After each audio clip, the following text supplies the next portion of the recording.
Hello, hello, hello, hello. This mic looks ridiculous. I really don't need the wind filter on inside, but we're just gonna go with it anyway. If you watched my last video, we took a trip back in time to 2009 to play one of the best skateboarding games ever made, in my opinion, Skate 2. Well, today we are gonna wind that time machine back 2 more years to 2007, the year that Skate 1 released. Otherwise known as EA Skate, or you can just call it Skate, but the new Skate is called Skate. Skate 4 is Skate, so I'm not going to refer to Skate 1 as Skate because Skate 4 is Skate. I'm going to refer to Skate 1 as EA Skate, or probably just Skate 1.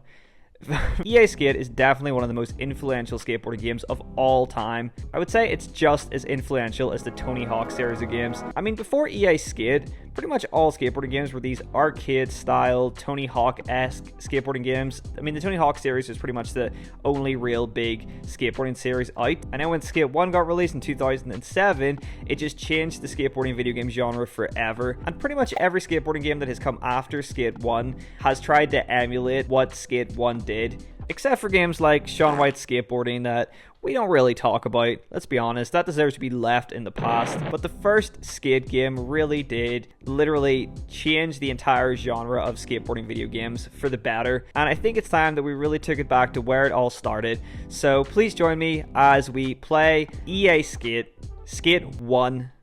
Alright, and here we are, Skate 1, where it all began. This has got the most unique art style out of all 3 Skate games. It was just never utilized again. They definitely simplified the art style in 2 and 3 compared to the first one. Now, we can't actually play as any of the pros, sadly, because I haven't done any of the story mode. So, we're just going to play as Eric, because I know he's goofy. We're going to head to the community center. And here we are, the iconic community center. I absolutely love this part of the map.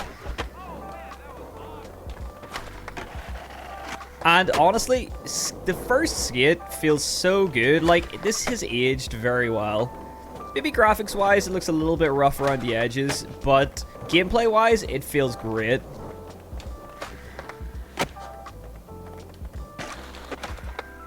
Ooh, nice. So what's interesting about the first Skate is there's a few features in this that were never used again in any of the other Skate games. And there's also a lot of stuff that you can't do in this game that you can do in Skate 1 and 2. So like, you can't do no complies. There's no complies. You can't do bonelesses. You can't do coffins, which really surprised me because I honestly thought you could coffin in this game, but you can't. And you can't even hippie jump either. Like, pressing X and A at the same time, you just push. You can't hippie jump, which is also kind of crazy because I always just assumed hippie jumps were always in Skate. And it's just crazy how you just kind of forget these things because you get so used to them in the other Skate games. Woo! But other than some missing tricks, this game still holds up, and it has pretty much everything that the other Skates have. Oh, and of course, the main thing that this game is missing is that you can't get off your board. There is literally no way to get off your board, so you're just glued to it pretty much. Which does make it difficult for getting up to some spots, especially up stair sets and stuff. But the map is pretty well designed to kind of work around this. And I don't really remember it ever feeling like... Ooh, nice. I feel like you kind of got used to not being able to get off the board pretty quickly. But now, after being spoiled with Skate 2 and Skate 3, it does get a bit frustrating when you're just trying to get up to certain spots and you literally can't get off your board.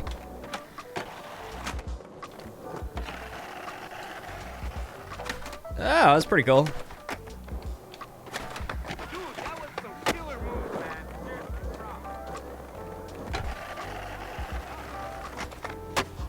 I love just riding on the grinds like little sloppies.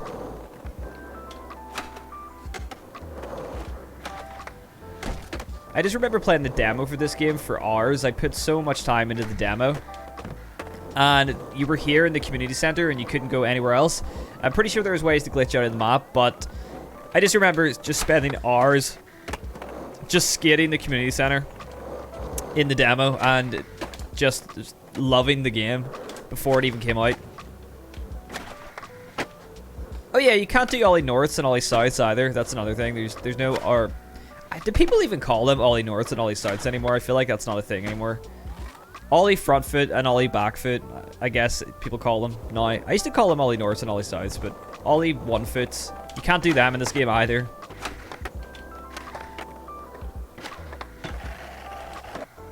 You can still bump out of grinds using B and X, which is a really nice feature, which I do appreciate. It feels like quite a modern feature. I don't know why, but it just kind of does. Oh yeah, so as I was saying about like not being able to get off your board, it was definitely an odd choice by the developers because getting off your board was a thing in other skateboarding games before this. Look at the Tony Hawk's Underground series, you could get off your board in that. I think that was the first Tony Hawk game to allow you to get off your board. So it kind of became a pretty standard thing, I feel like, in skateboarding games from there on out. It was in all the Tony Hawk games after the Underground series, as far as I know. You can correct me in the comments if I'm getting my history wrong here, but I'm just going off my own memory. I just remember Tony Hawk's Underground being the first Tony Hawk game to let you get off your board, and it was a pretty revolutionary thing at the time. Like it was pretty cool. I remember being particularly stoked about that. But I think they were just going for, the whole point was just for you to focus on the skating mechanics, because they are some of the most realistic skating mechanics that we ever saw in a skateboarding game. I mean, you think about it, when this game came out, if you were a skateboarder or just a skateboarding video game fan, like, this was revolutionary, you know, it really was.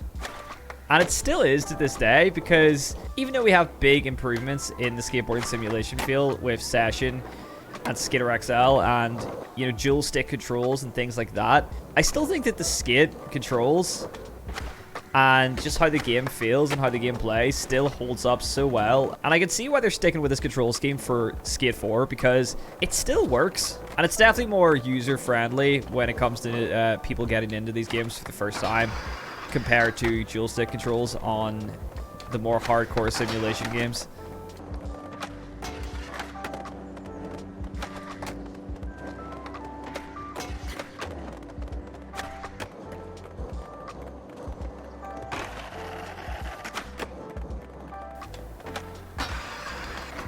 And to be honest, kind of crazy to think that this game came out in 2007. Let's actually head down into the map a little bit. The Skate 1 map is completely open world. I think the Skate 2 map's the same. It didn't really explore as much in the last video, but both these maps are completely open world, meaning that you can just skate between districts, which Skate 3 didn't do. Skate 3 put the districts into separate maps, whereas yeah, Skate 1 and 2, it was all just the one map, so you could just skate between them all. Into the grass. One thing I definitely noticed coming back to this game, however, but the one thing I've noticed coming back to this game, especially after playing Skate 2, is that the map is very bare. It feels, whoa! It feels like the map just has a lot of open and empty space, and it's kind of oddly proportioned in a lot of places. I think they fixed this with Skate 2. I think the Skate 2 map is so much better than the Skate 1 map, which is funny to say because it is just a reworking of the original map. That's the whole lore behind Skate, is that San Vanalona got destroyed, I think by an earthquake or something, at the end of Skate 1. They rebuilt the city from scratch. So it's like technically the same map, but it's just really improved in Skate 2. So the Skate 1 map is definitely lacking a little bit compared to the other two games. That being said, it still has some iconic spots like the community center, the school as well, which we will be going to in a bit. Ooh, kickflip back Smith.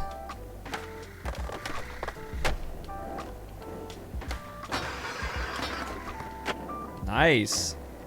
Speaking of the schools, right over here. Nice, over the bin. Kickflip crick. Ooh, nice. Yeah, I'll take that.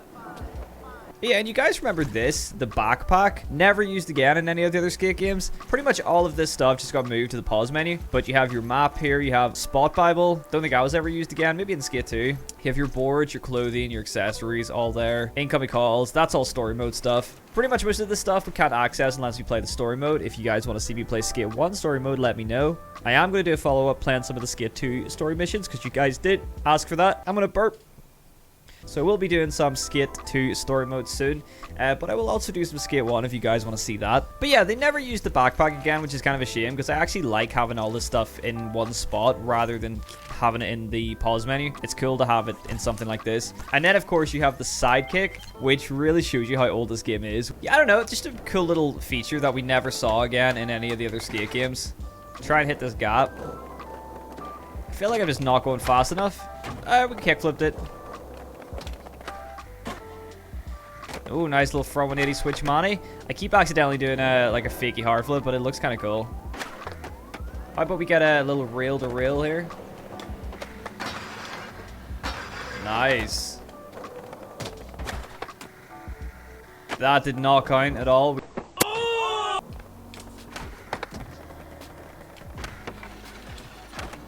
It's so low to the ground, you have like no time to adjust. That was sick.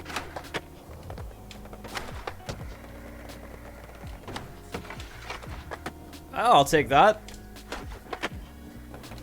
We can also wall ride? That's pretty sick. I do like the wall rides. Although you kind of just snap to the wall, but I don't know, they feel pretty good.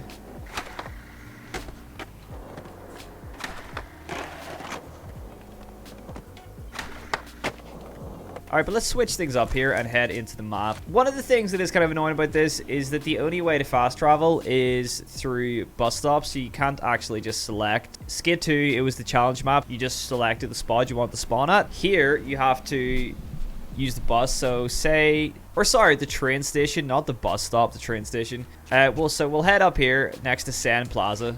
This, again, another feature that they took out of the other Skate games, which I don't mind this so much because fast traveling is just a lot easier than having to go to a certain train station and then also having to skate out of the actual train station underground every single time. So they definitely streamlined it for the better. But I still appreciate how much they were dedicated to the immersion aspect of this game. Like, all your stuff is in your backpack. If you want to get about, you have to take the train, and you have to actually skate in and out of the, subway stations. Although, I would like to have the immersion to get off my board, so I didn't have to do that to get up here. I think it's cool that they were trying to kind of keep everything grounded somewhat in reality. When it came to, the UI and the menu and stuff, they tried to incorporate that into the actual kind of world.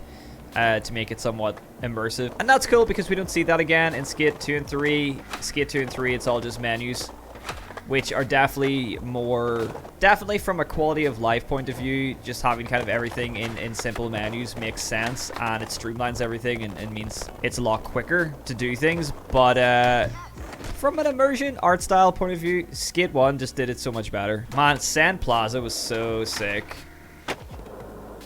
And this came back in Skate 3 as a Creative Park DLC, I believe. Dude, come on. Oh, we're getting a little bit unrealistic here, but it's fun.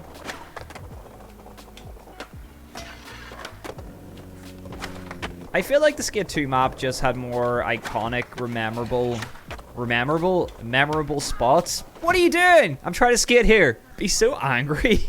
Yeah, I feel like the Skate 2 map just had more kind of iconic spots that were very memorable. And kind of each section had a very unique art style. Skate 1, definitely, they all kind of blended in more together. And they just were a lot more forgettable, I think. This is a really fun little curved ledge.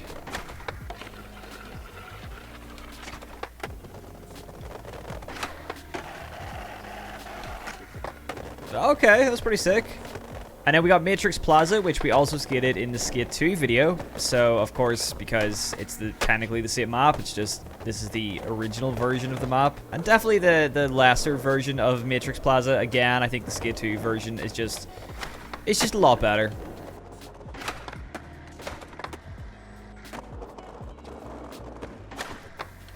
Ooh, nice ghetto bird.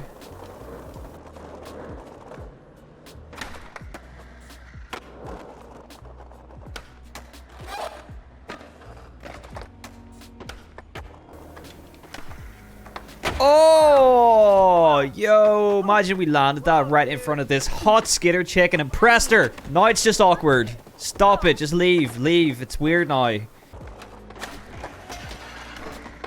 That was pretty sick, though. Yay! She liked it! I love the nods to real-world spots in the skate games. But they're kind of interpretations of real-world spots. Like, they're not full recreations. Like, this is based off a spot in New York. Like, it has enough similarities that you can tell, like, oh, this is supposed to be this spot in real life. But it's still very different and unique to the world of skate, I guess. Oh, yeah, we got the park and ride. Another pretty classic spot. We just did a willy grind, and I kind of liked it. Willy grinds are kind of cool. I'm pretty sure Hubba Hideout is around here. Yep, it's right there in front of me. Man, this is so cool. Like, it's really nostalgic to be here. I know I was saying that Skate 1 definitely doesn't have as much memorable spots as Skate 2. But, I might be wrong about that, to be honest. There is some real bangers here. And the Park and Play, Car Park, is definitely one of them.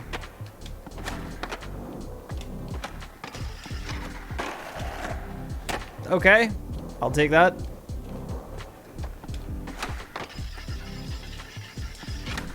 That was pretty nice. Oh, that was sick.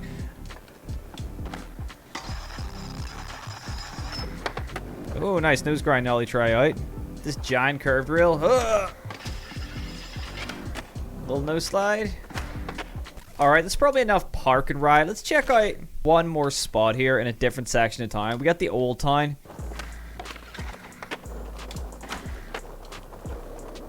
This is the spot right here. This definitely feels harder than Skate 2. I don't know if that's just me, but just coming from playing Skate 2 to playing Skate 1, Skate 1 just feels a lot harder.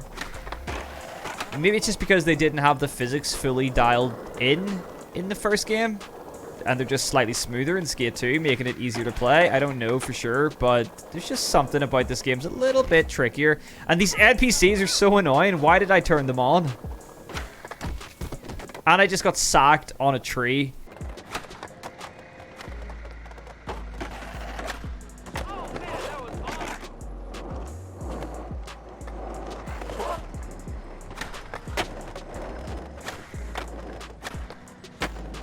Ooh, look at this.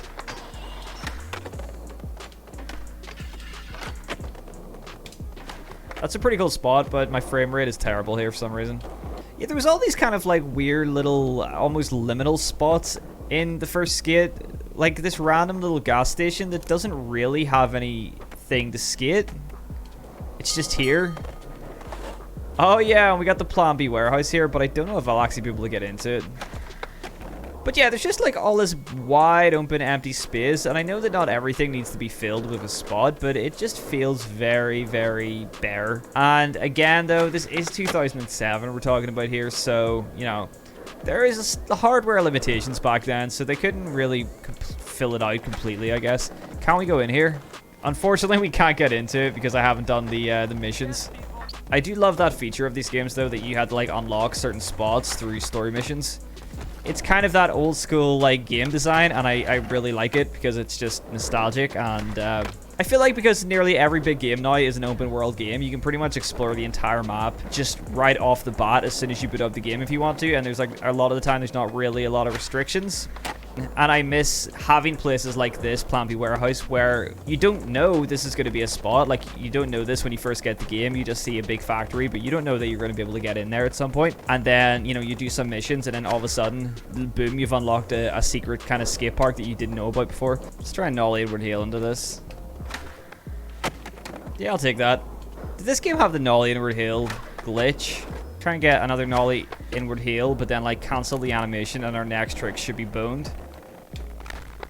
Yeah, it does work. I love that that's just a trick that has been in every skate game that has just has kind of always been there. Man, the game really doesn't like this section of the map. The audio is freaking out right now. I don't know why that happens. It's just a weird emulator thing. Anyway, guys, I think our time here in Skate 1 Free Skate has come to an end. And although I still think Skate 2 is a better game in pretty much every way, it is really nice to come back to where it all started and experience the first ever Skate all over again. And it's cool to see the features that were in the first game that never made it to the other games. And the fact that the art style for this game is just completely different from the other two games. And it definitely makes the first Skate game very unique compared to the rest in the series. Well, guys, thank you very much for watching. I hope you enjoyed the video. If you want to see me play some Skate 1 story mode, please let me know in the comments. I will be doing a video on the Skate 2 story. I'm not going to do a full playthrough probably, but I will be playing some of the missions just for nostalgia's sake. I think that'll be pretty fun. And I've covered Skate 1, I've covered Skate 2. Do you want to see me cover Skate 3 in a video? I think it's only right to do that. We'll do that. Anyway, guys, thank you very much for watching. I will catch you in the next video. And hit that sub button because we are only about 500 subscribers away from 10k. Let's get this channel to 10k, guys. I love you all. Peace.